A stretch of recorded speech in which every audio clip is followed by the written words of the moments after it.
2 days and you've seen two teams being bowled out. We're talking about a test match, and who would have thought that you would be seeing this kind of cricket happen in England? And you're seeing England face Australia, the World Test champions at the moment, and we've been entertained through and through. But let's quickly start talking about what's happened on the day here in the fifth test match, the last of the five test matches between the two sides. Of course, we're talking about the Ashes here, and what an entertaining day again we had. Australia, while when they came out to bat today, they already had a little bit of a foundation of sorts, which was to become only stronger as the day progressed, especially that first session of play. But then what an interesting and what interesting twists and turns did the match really take today?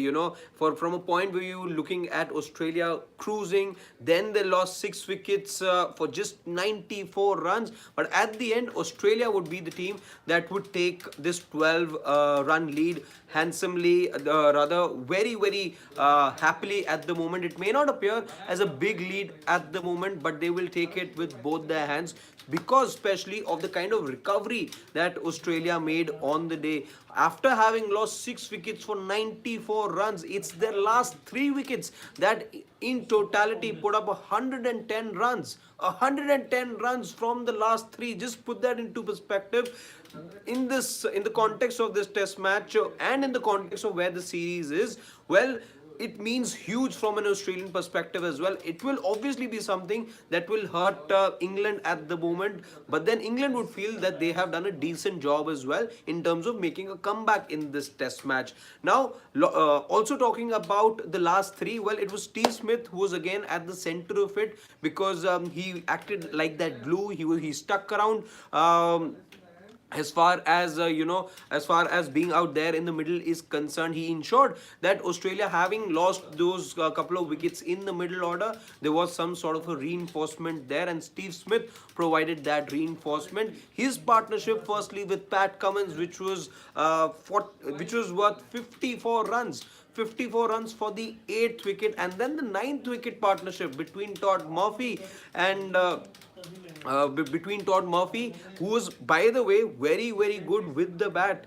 He played a couple of very good pull shots, and Todd Murphy along with Stark, well, what a crucial partnership over there. 49-run 9th wicket partnership as well. So it's these two partnerships really that resurrected Australia and have now given Australia a 12-run lead as well. Over the next few minutes, we'll be talking about what exactly happened, and feel free to throw in your questions as well and your thoughts, and we'll try and get a conversation going over here as we talk about this rather entertaining day of cricket. Yesterday you saw one team fold, and then the day that followed, which is today, you saw Australia dominating at one point, but then England with a comeback of sorts. One moment though I would actually want to talk to you guys about, and feel free to share your thoughts as well as far as this particular moment is concerned, and that'll be the moment where Steve Smith was found a little short of his crease. But then when replays were done and replays was shown,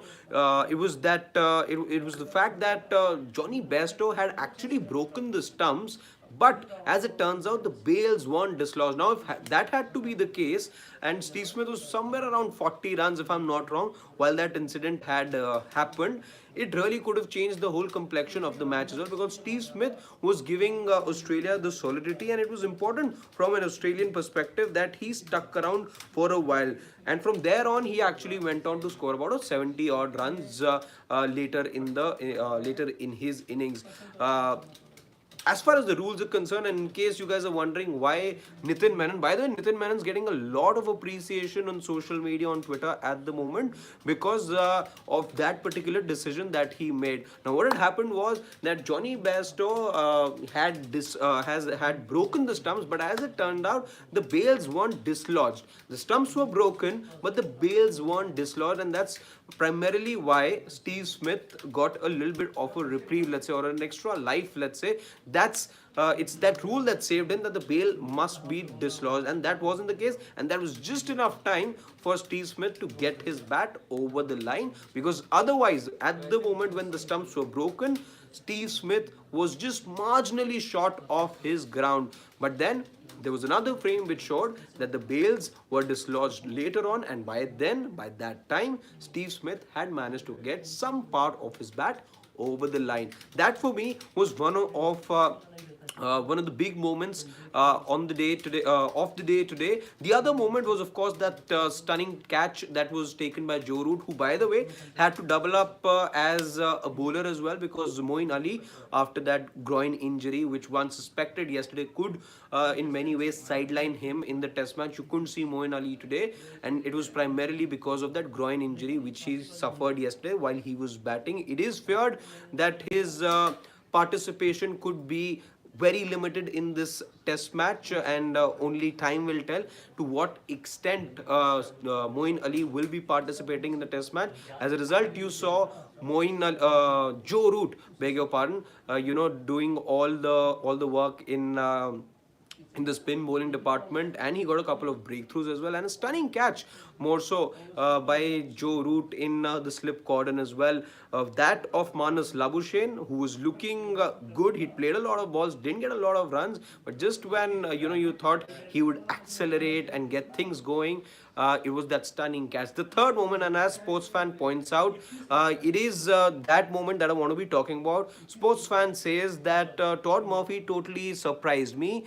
He came out of the syllabus smashing wood for sixes. Yes, couple of those sixes which were hit right over a deep mid wicket. Well, that is something that Sports Fan, even I was pleasantly surprised to see, because on the pull, and a couple of times, it's not easy for a tail ender to be doing that, but maybe he's been doing some practice which you and I haven't been privy to, and that always is a surprise, and it's a good surprise. If you ask me personally, I'm a big fan when an underdog, or let's say when a tail ender takes on the attack to a seasoned bowler, and that was very pleasing for me as well. So three moments, of course, that catch of Manas Labuschagne, followed by that run out to be, let's say, or wasn't to be, in fact, of Steve Smith.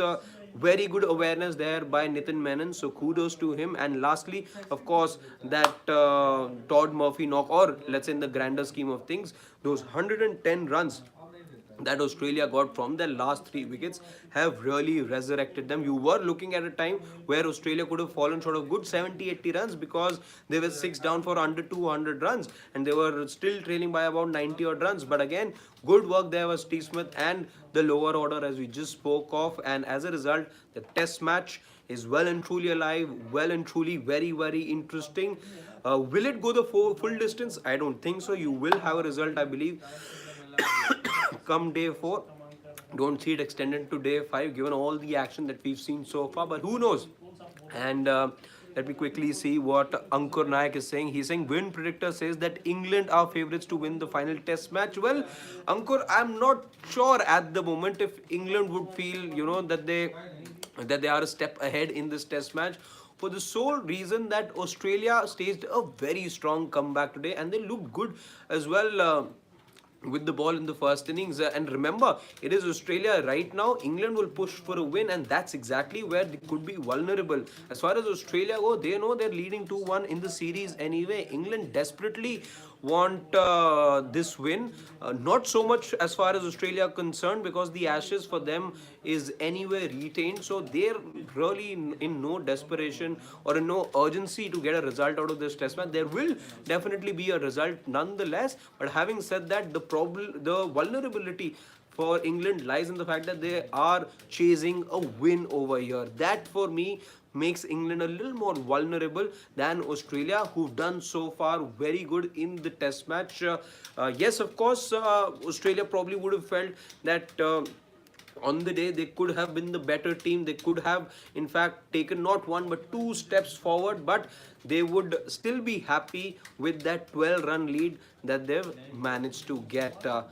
We here at Sports Today, will continue to update you with the ins and outs of this particular test match. As always, Ankur Naik. Okay, Ankur is asking if there is an injury update as far as Moeen Ali is concerned. No, Ankur, not as of now. I was checking that on my phone as well. I don't quite see any message yet that of an injury update as far as Moeen is concerned. No official word from the English Cricket Board at the moment. We will be, of course, waiting to see what Ben Stokes or whosoever is to come for an interaction with the broadcaster. We'll probably try to get an update over there, and we'll be updating you here as well. But nothing as of now as far as Moeen Ali is concerned. But remember, a couple of test matches back, as you know, it doesn't surprise me actually when you talk about Moeen Ali, because a couple of test matches back as well, he was struggling to get those, to make those singles into doubles, and in the outfield as well, one could see him struggle. So perhaps, in fact, many of you pointing out in the comment section as well that he will probably take his retirement again. Could be the case, because clearly he's struggling out there, and it's happened on a couple of occasions, and it of course disturbs the whole playing 11, and then you fall a spinner short as well. So the playing 11 obviously gets impacted, but let's not forget it was on the insistence and a message that he got from Ben Stokes that he decided to withdraw his retirement and take part in this particular Ashes series, with so much lying on the line for England. So no official update. We will wait and watch. He would have definitely played a crucial role, especially after what we saw from Todd Murphy. He would really have wanted to bowl on this track. But it is, by the way, since we've just mentioned about the track, it is, by the way, I must say, it continues to be a very good batting track. It doesn't look like there is exceptional amount of assistance for the bowlers out there. Some very good bowling by Stuart Broad, I must say. I really like the fact that he stuck to that fourth stump line, the fifth stump line, troubling the batters, beat the left-hander or the right-hander. He was always troubling them at all times, and he was the standout bowler for me on the day. But otherwise, you don't see a lot of turn or exceptional amount of turn being offered or swing being offered. But the worry for this, as far as England are concerned, is the fact that over the next 3 days, the weather report isn't quite good from an English perspective. It doesn't look like you will have full day of play on all the 3 days. On day 3, 4, 5, it doesn't quite look like that you will have full sessions being played out, and rain is expected to play a big part in the upcoming 3 days. Like the fourth test match in Manchester, will this one again be determined by the weather gods? We will have to wait and find that out, but that's the latest as far as the weather is concerned. Thank you so much, guys, for joining us for this quick update, and don't forget to subscribe to us. Do give us a thumbs up if you like this video, and lastly and importantly, don't forget to press that bell icon as well, because that's how you'll get to know that we're coming live with a video. Thank you so much. Bye bye.